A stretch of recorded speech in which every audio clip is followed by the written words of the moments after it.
A hero is defined as a person who is admired for courage, outstanding achievements, and noble qualities. I've admired Sean's courage through his ability to pursue what his heart desires, completely fearless.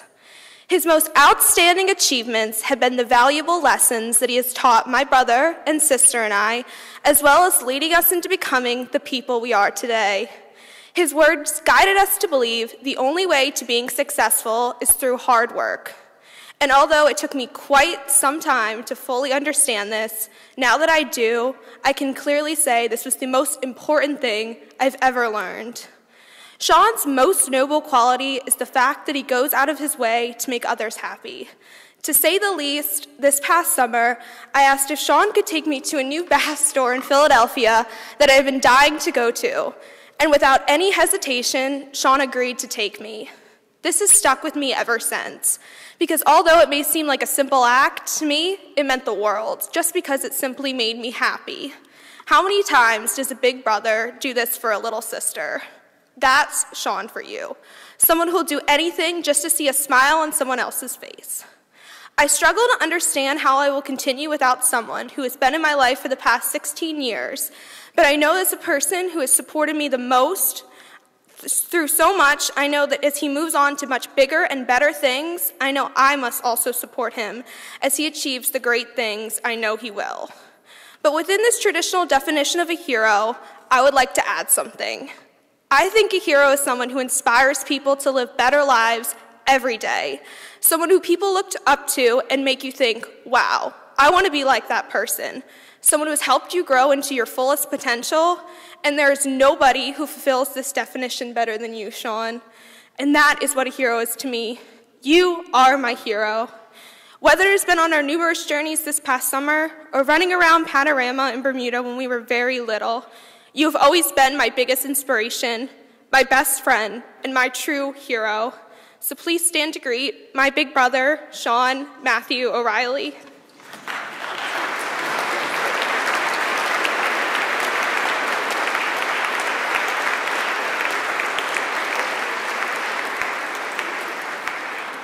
Thank you. Please be seated.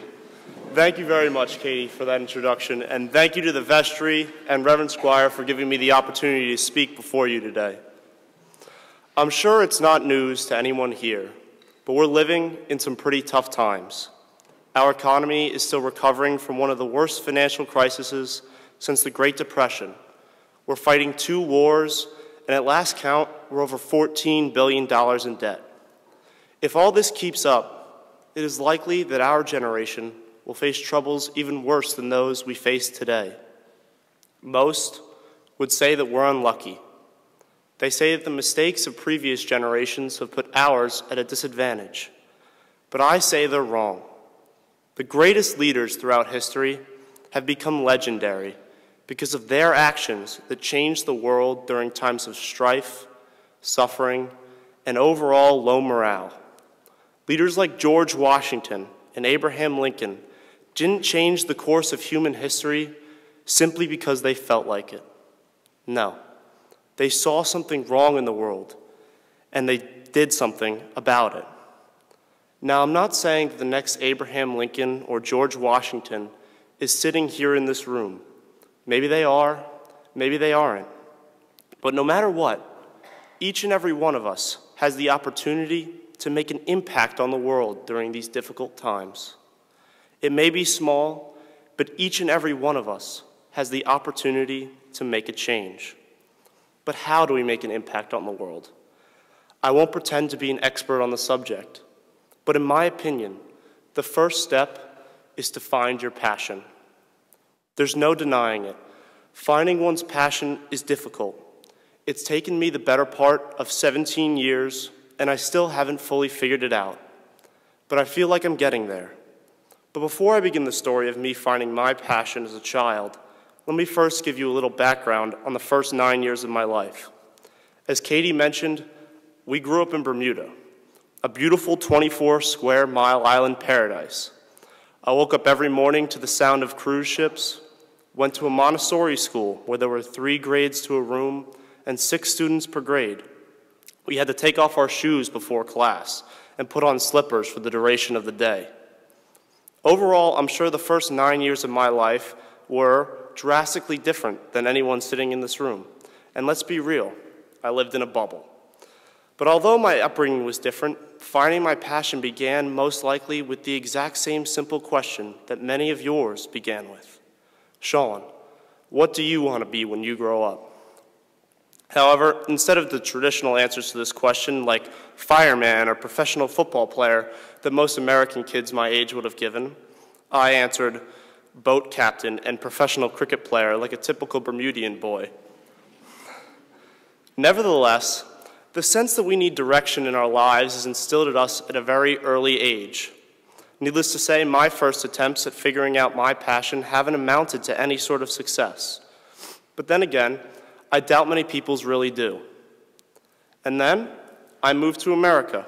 I started at Ithan Elementary for 4th and 5th grade, went to Radnor Middle School for 6th and 7th, and finally ended up at the Marion campus at Episcopal for 8th grade.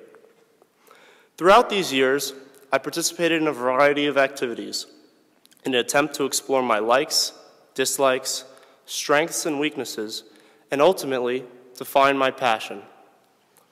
I acted as Oz in The Wizard of Oz, participated in chorus, played a variety of sports. I was in the science fair, did Lego robotics, and started to focus in on what I was both good at and passionate about. When high school rolled around and we moved to this new campus, there was even more opportunity, and I attempted to get involved more and more.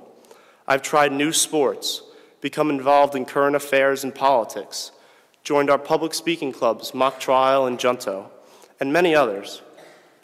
Some of these activities have helped me to grow intellectually and as a person.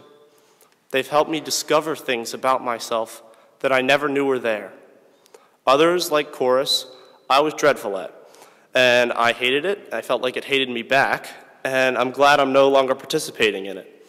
Trust me when I say, to those of you that went to the concert Monday evening, you should be glad I wasn't up on stage.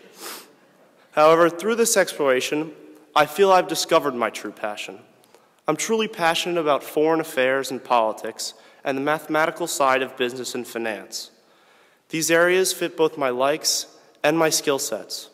As I think about college and future careers, I plan on studying business, a discipline where, in our ever-interconnected world, politics and foreign affairs are integral players.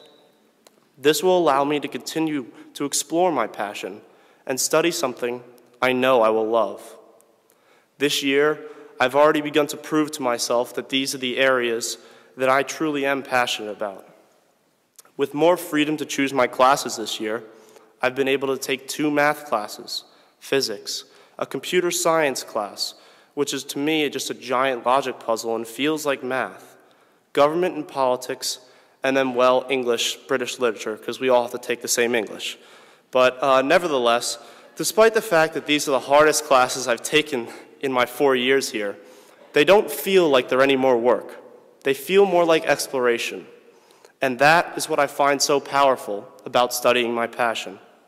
Again, I won't claim that I'm an expert, but if I had to give one piece of advice to somebody who's trying to find their passion, I'd say get involved. It may be in community service, it may be in sports, it may be in public speaking, but I can guarantee that you will find things that interest you. From there, I can again guarantee that you will not like some of the things that you get involved in, but that's okay. And you also don't just have to get involved here. For me, Episcopal was a great vessel to find clubs and organizations that helped me to grow into the person I am today. And maybe Episcopal will be that place for you too. If not, that's okay. There are tons of other groups locally, nationally, and internationally that can help you to grow in the same way that the groups here help me to grow. But no matter what you do, if you're an involved and active member in this community and in society as a whole, you'll begin to form your identity. You'll find out what makes you tick. You'll begin to grasp your true passion. And finally, you'll have a direction for your life, something that most people today lack. With this direction comes the opportunity to make an impact on the world and change something forever. It may be one person's life, the lives of hundreds, or the lives of millions. But whatever it is, it will be fueled by your passion. We, as people of this community, citizens of this nation, and really, most importantly, citizens of the world, have an opportunity to make our mark on history during these troubled times. But with that opportunity also comes a responsibility, a duty that has fallen upon our generation. We have a responsibility to lead meaningful, purposeful, and worthwhile lives so that we can find a way out of these tough times. When the time comes for us to enter the real world, which is even less forgiving and friendly than it used to be, how will we act? Will we hope that someone else makes the change that we could have or should have made? Will we continue to let the national and global economy slip into further ruin? Will we give up all hope of global peace? Or will we set the example? Will we make a positive impact on the world? Will we be the generation that takes a step forward out of these difficult times? Will we be the next generation to be remembered throughout history? The choice is yours, but I say get involved, find your passion, and be the change you want to see in the world. Thank you.